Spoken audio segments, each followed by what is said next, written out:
तुम्ही जर यूट्यूब किंवा सोशल मीडियाच्या इतर माध्यमांवर पाहिलं तर तुम्हाला कोवळ्या मेंढ्या किंवा कोवळ्या बकरीच्या मांसापासून बनवलेल्या पाककृतींचे हजारो अत्यंत लोकप्रिय व्हिडिओ पाहायला मिळतील, बरोबर?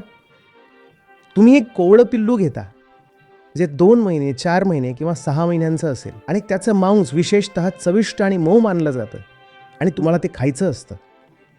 आता तुम्हाला हे समजतंय का की 9 महिन्यांच्या मुलीवर बलात्कार करणं आपल्यासाठी अशक्य का नाही? तुम्हाला दिसतंय का हे मांसच आहे, फ्लेश इज फ्लेश. आपल्याला हे जाणवत नाही.